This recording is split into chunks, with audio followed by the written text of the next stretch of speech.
Hello and welcome back to Down the Track. In this episode, we'll be reviewing the India versus New Zealand game and doing a bit of review of the Pakistan-Bangladesh game as well. India have fought back into this game. New Zealand were running away with it. It seemed in one stage, 196 for one. A really good opening stand with Will Young and Latham, and then Latham and Williamson as well batting. But then that new ball, second new ball, changed everything for India. Umesh Yadav picked up the Williamson just before lunch. And after that, Axar Patel just came and destroyed the New Zealand batting order. Amazing bowling. He tossed it out a bit more. And then when he bowled the quicker one, he pulled his length a bit shorter. It was excellent bowling. They gauged the pitch better today. And like I said yesterday as well, this pitch was going to deteriorate. It's not going to be easy to bat on. And I felt that New Zealand still did a magnificent job to get to 296. Yeah, Jamieson also scored 20-30. The tail always wags against India, and it did so today. They would be a bit disappointed that they didn't get closer. They're probably, thinking of getting a slender lead or matching India's score. New Zealand, especially when they're 190 for one. That start that the openers gave, this set the platform, but it was always going to be difficult. And Axar Patel bowled magnificently well. It's not that easy. Yesterday, it was a poor day for the Indian spinners and Indian bowlers, but today they came back. They understood the pitch better. They knew that it might deteriorate. They were patient as well. They changed their line and length. They changed the pace of the bowling as well. They tossed it a bit more, flight headed. Ashwin was good as well. So was Jadeja. The Jadeja delivery to Ravindra getting Ravindra, that was an excellent ball. I felt, because he wasn't trying to hit or anything. He was trying to defend, and he beat them all ends up. Did Jadeja? And if you just look at overall, New Zealand, apart from Latham and Will Young and then Jamieson's contribution, not much there in the middle order. Williamson getting a start, but then getting out. Ross Taylor, Henry Nichols, Tom Blundell, 13 of 94 deliveries. So you could see that once they got that first 2-3 wickets, that the run scoring became very difficult. And India trapped New Zealand, even though New Zealand played almost the day. But India trapped them when they picked up the 2-3 wickets. I think field placement was good. Line and length was good. So even though they were surviving, like Williamson played 64 balls, Taylor 28, Blundell 94, Jamieson 75. So they played deliveries, but they couldn't score runs. It was difficult to score runs on this pitch, and it's going to get even more difficult. India took a 49-run lead into the third innings, and now they're currently 14 for one at stumps. That means 63-run lead. I think they'll be aiming for 250 plus as the target. So they'll need to score 200, 250. To be safe, I think 350 would be a great score, but anything 250 plus will be difficult for New Zealand to chase. We can already see the pitch, like I said, deteriorating. There is turn on offer, even for the fast bowlers when they come with the new ball. We saw Jamieson. It was an absolute Jaffa to Shubman Gill. Brilliant ball. So Umesh Yadav and Ishant Sharma will also be effective. Umesh Yadav in particular in the second innings. And I think it's well poised though. India with the upper hand, I feel, just because they're batting third now. New Zealand have to bat fourth, so that's what I'm giving India the advantage. But if New Zealand pick up wickets and wrap India up with the lead of 170, 180, or even 200, 220 like that, then New Zealand are in the game. And New Zealand will be in the game. They have batsmen, their openers are in good form, and if they can lay the platform once more, they can chase down a target. But it will be 10 times more difficult than the first innings. It won't be as easy. Again, you have to face Axar Patel. Again, you have to face Jadeja and Ashwin.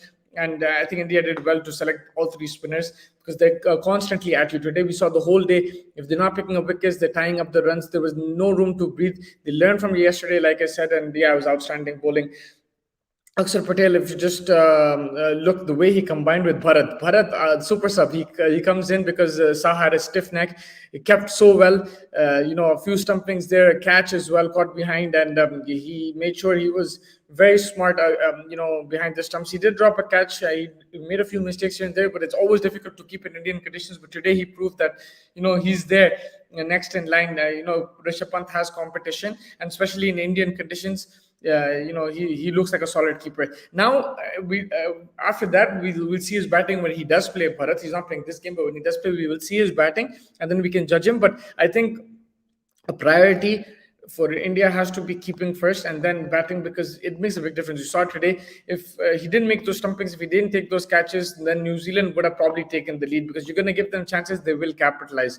And the fact that he took those difficult chances and he kept so well, I think it gave India that advantage and give them a run lead as well. So, kudos to him. The way he combined with Axar and, contributed to those dismissals has been unbelievable, especially on debut. He made his debut without even playing, his keeping debut. And he's also making a name for himself in the auction. I tweeted that, like, even though this is a test match, he's auditioning for an IPL auction, and people will recognize his keeping skills, and we've already seen what he can do with the bat for RCB. So yeah, he's not doing any harm to himself in that sense. And yeah, a great day for India. Good fight back. Again with the lead. Like I said, 250 plus 300 will be the target. New Zealand still not out of it. They're still there. Jameson contributing with the bat, then with the ball. Tomorrow the spinners are going to play a key role, because can Axar Patel, Somerville, even Ravindra, can they not match, but at least get close to the way Axar Patel, Ashwin, Bold, and Jadeja? They'll have to flight it a bit more. They'll have to make use of this pitch. So can they do that? That will be the big question. If they can start picking up wickets early and put this Indian team under pressure, then the game is on. I think if you get India all out for 150, target is 190, 200. New Zealand have a very good chance to win the game. So they're not out of it. I would say 60-40 to India just because of the conditions. But apart from that, it's still game on. Really looking forward to day 4 and see how it pans out. Player of the day for me, no doubt, Axar Patel. 34 overs, 6 maidens, 62 runs, 5 wickets, economy of 1.82. That's key. If you look at all 3 spinners, Ashwin, economy 1.92, Jadeja 1.72, Axar Patel 1.82, all under 2 their economy rate. So they stifled the batsmen. They picked up wickets as well. They didn't allow run scoring, made it very difficult for New Zealand today. And credit to all those 3 spinners for getting India back into the game. Because like I said, you have to be patient. You can have a bad day like they did yesterday, but on these pitches, there will be something for the spinners. You have to be patient, you have to be smart as well, and you have to adjust your line and length accordingly. And today they adjusted, so credit to them for that. And yeah, like I said, Axar Patel, player of the day, sorry, for me. He could potentially be player of the match as well.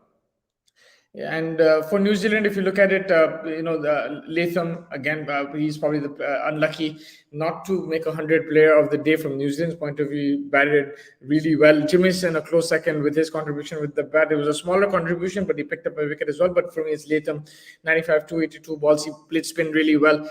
Played the fast bowlers, absorbed the pressure, and especially yesterday, the way him and Will Young were batting was outstanding. But yeah, today morning as well, he made sure he continued to score the runs.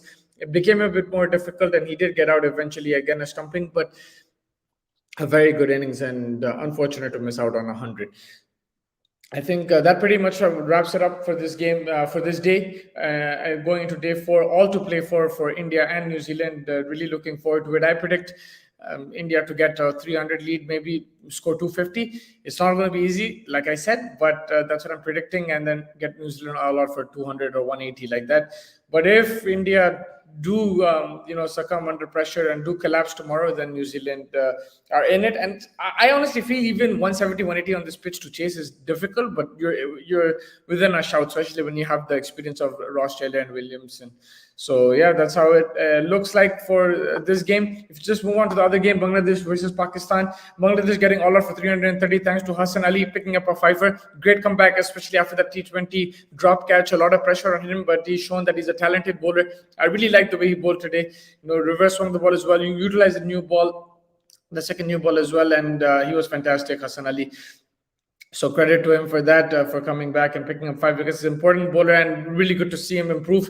And then if you look at Pakistan's batting, no let up there, 145 for 0. Abid Ali on 93 of 180 balls, and Abdullah Shafiq, the young guy, 52 of 162, strike rate of 32.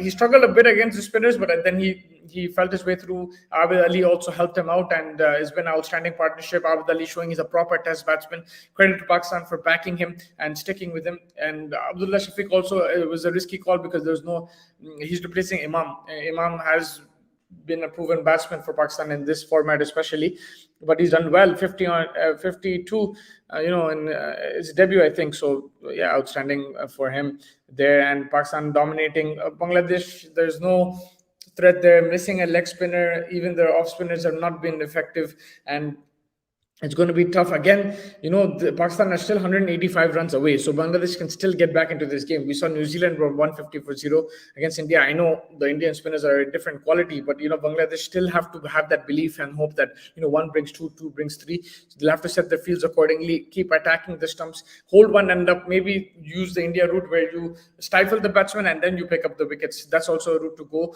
but they can't give up now. I think they looked very flat, especially in the last session, so they'll have to pick their socks up tomorrow, make sure they attack the Pakistani batsmen and pick up wickets. But right now for Pakistan, with Babar Azam still to come, it looks like a tough ask for Bangladesh. Pakistan will be aiming for that 500 mark, I feel. Get a lead of 170, 180, put Bangladesh under pressure and win this game.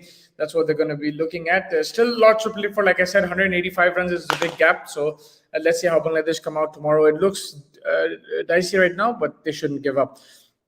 I think that wraps it up. Two quality games going on. Some quality batting, some quality bowling, especially in that India today. The way India bowled was really good. The way Pakistan batted against Bangladesh, that was really good as well. New Zealand also always fighting. Hopefully Bangladesh can provide that fight. They did with the bat yesterday, but hopefully with the ball they can provide that tomorrow. So yeah, stay tuned for the latest content from the cricketing world. And thank you so much for joining me. That's it for today. Thank you so much.